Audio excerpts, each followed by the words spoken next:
We're really glad you're here today. I know we have a lot of students here, we have visitors, we have some alumni here as well, and it's a real pleasure to have you here today. My name is Brent Baker, and I'm very honored to be a part of this today, the dedication of the Roy and Jeanne Grogran Historic Plaza. I want to tell you really quickly what we're looking at here. If you're new to Weatherford College, this archway was from our original campus on South Main Street. And many of y'all, raise your hands if you walked through that archway to go to school at some point in time. Very good. I thought you did. And then we were able to preserve that a few years ago and bring it over here to our campus. This bell was forged in 1879. You can actually look on the bell and it says forged in 1879. And of course, that was the bell that rang to signify different things like, guys, it's time to go to your rooms and get away from the girls and things like that. Raise your hand if you ever heard the bell ring at Weatherford College. Yes. That bell was actually found a few years ago before we tore down the old campus. It was going to be torn down, and it was found kind of on accident. And it's a really big part of our history and our heritage. As a matter of fact, it's a part of our logo now at Weatherford College. So I want to recognize a couple of people before I hand the microphone to Dr. Eaton. We do have a couple of board members here. We have Judy McAnally, I saw her right there, and Dr. Luke Haynes, I saw him over here. Do we have any other board members that I missed? We have some former board members here, like Doc Guess. Who else do we have that's a former? Roger Brizard, a former board member. And please give them a, well, we're going to introduce this guy later. He's also a former board member. Will you please give the board members and former board members a hand? We have the mayor of Weatherford here, Craig Swansea. Craig, you want to say a couple of words real quick? A Weatherford College alumnus. I'm extremely proud to be here. This is a special day for me because I get to see the two teenagers I grew up with. So it's nice to see them honored. Thank you so much. Thank you, Craig.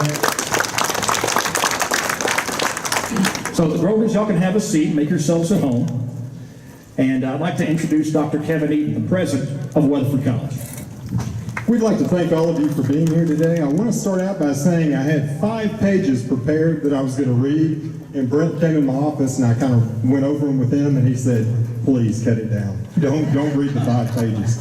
So what I'm going to do is I'm just going to go from the heart, because I can't imagine 2 more gracious people to be able to give this award to. I know that y'all have been so supportive of Weatherford College throughout the years.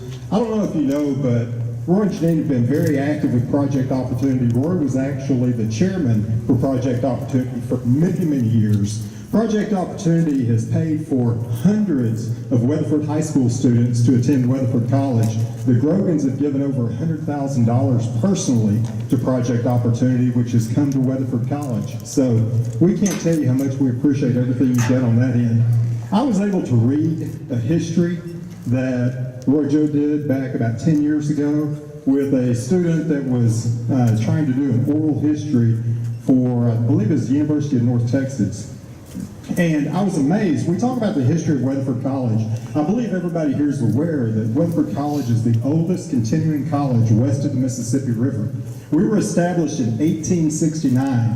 What you may not know, though, the Grogran family came by covered wagon to Parker County in 1861. 8 years before Weatherford College was established. So they actually have been here longer than the college has been here.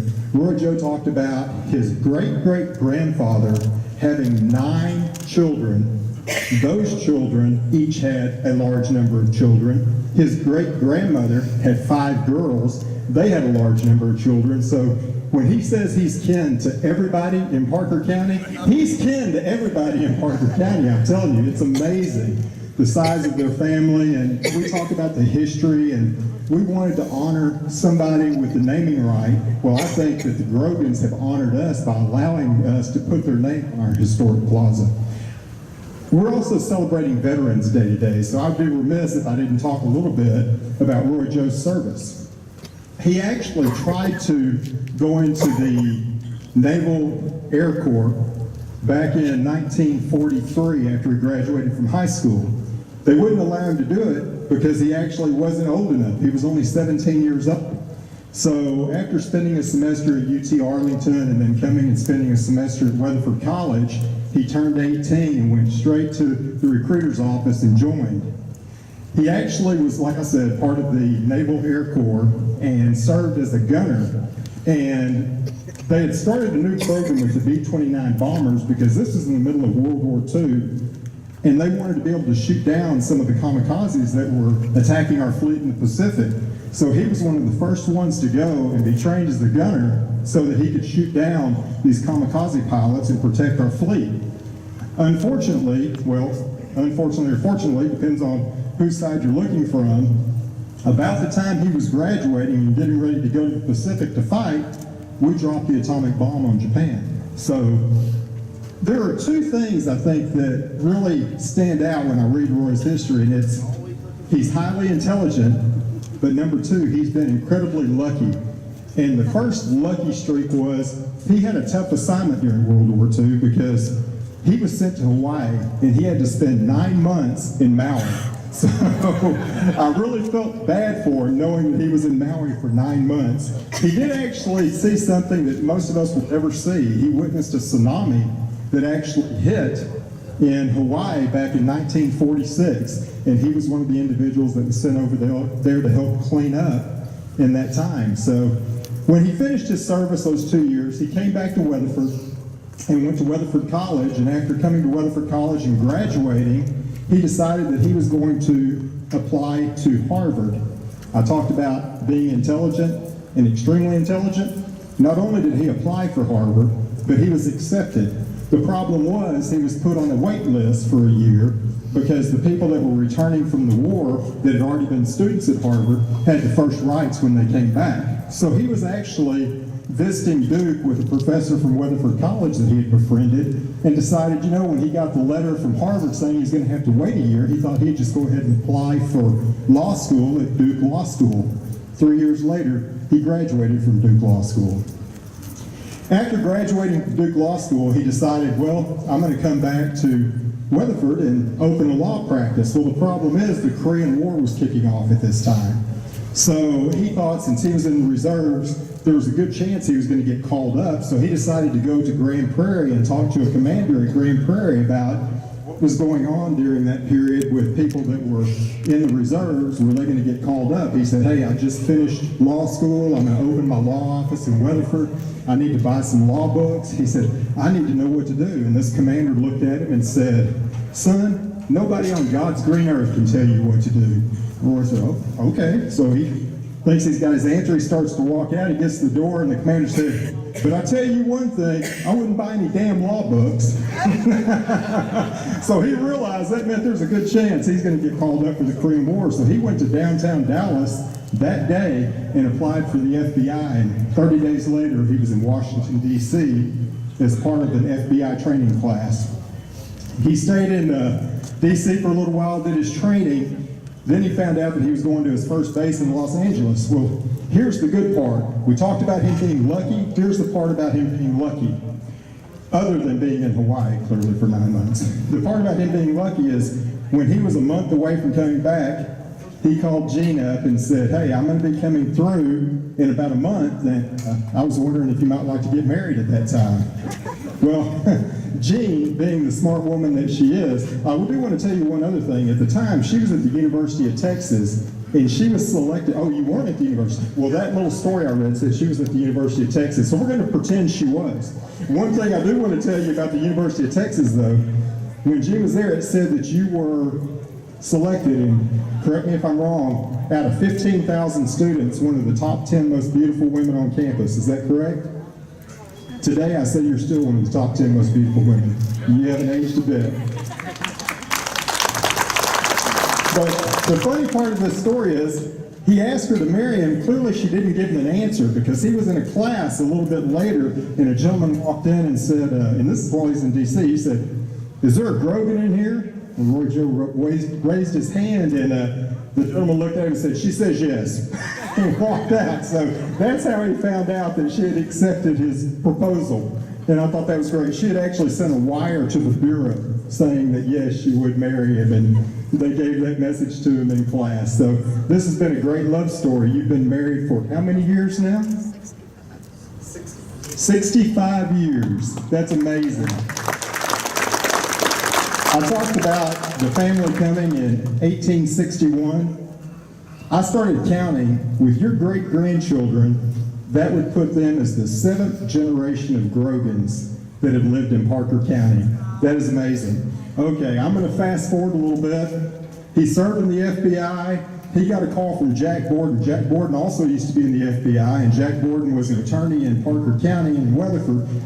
He called Roy Joe up and said, hey, I need a law partner because my partner, Frank Fulham, I believe it was, Fulham, had been selected for a judge position. And Roy Joe thought about it for a couple of months, and they decided, they just had their first daughter, so they decided to go ahead and move back to Weatherford, and he was going to practice with Jack Borden. He did that for 2 years. Then he ran for the office of district attorney.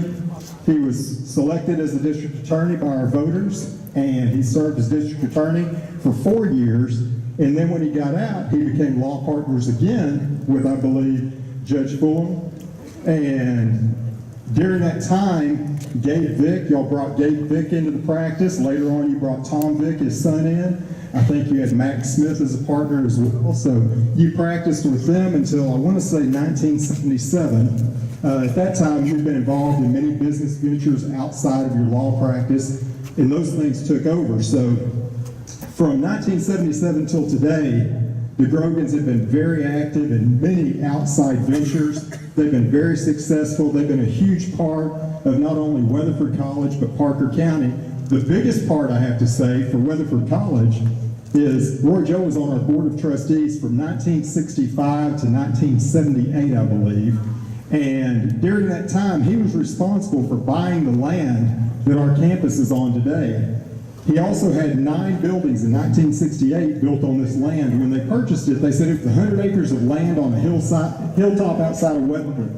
Nobody knew why they wanted to buy that land way outside of town. Well, that's the campus we have today. So clearly, his foresight was ahead of everyone else. Thank you very much for that. I know that I've taken a lot of time. I just wanted to give y'all a little idea about the Grogans and how wonderful they are and a little bit about their history.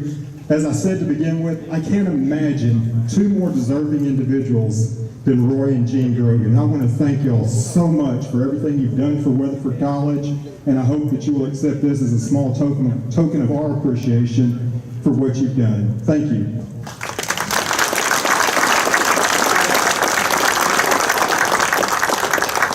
Did Brent go to sleep? Yeah, right. Okay. We'd like to let the Grogans say something right now. Well, thank you, Kevin. Appreciate that. Appreciate all the folks that are here. This is a special day for us.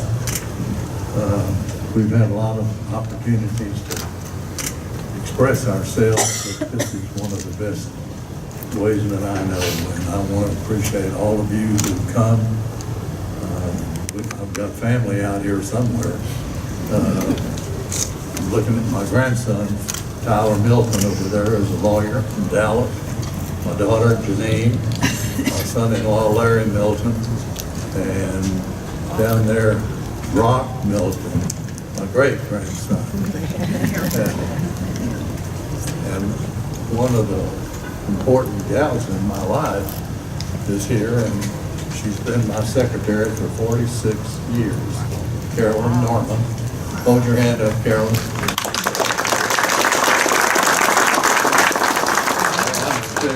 46 years, she's kept me out of jail and helped me as we tried to move along.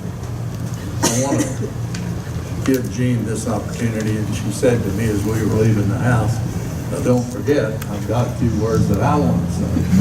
So hang on, here's Jeanne.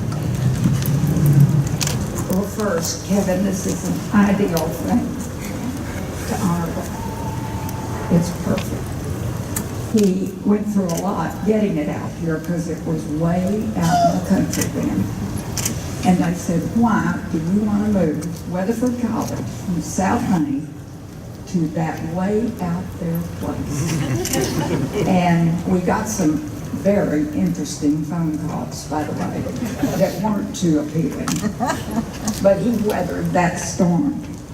But I want to tell you from the bottom of our hearts, thank you.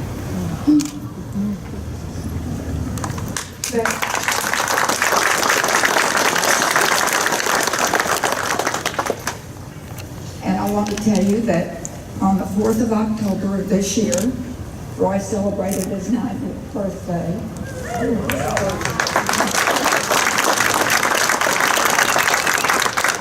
We both have been blessed with good health, and he is the most generous, competent person of integrity that I have ever known in my life.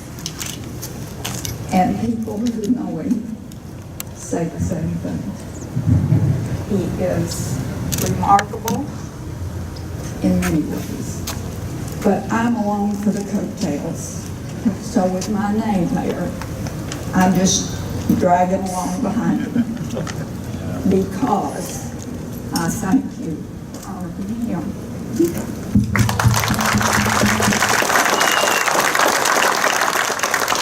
Thank you very much.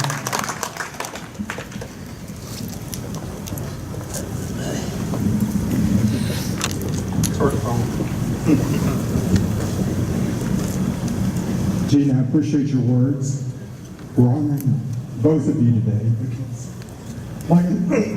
like I know Roy would say, he could have done nothing without his partner. Thank you so much.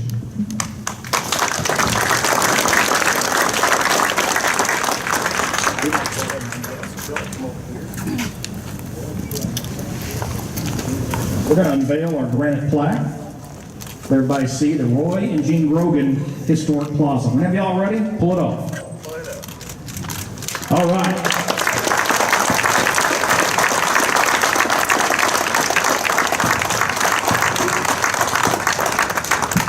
We want to thank y'all for being here today. We do have our Veterans Day program here in a moment at the Ed Kramer Veterans Flag Plaza next to us. Right now, we have the Weatherford Chamber of Commerce here. It's our honor to bring them up for ribbon cutting.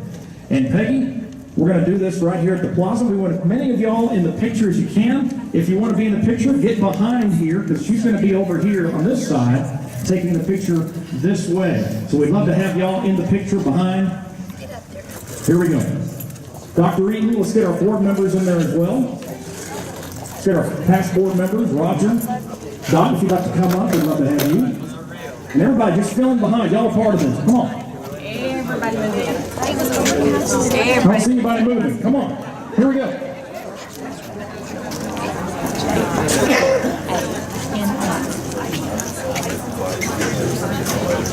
I knew you would. I knew you would.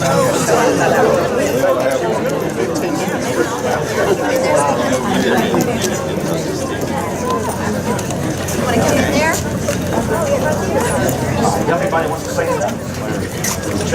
James does. Okay. Take the picture first.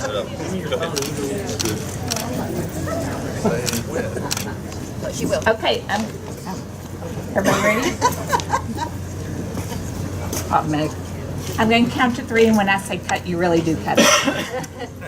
1, 2, 3, cut.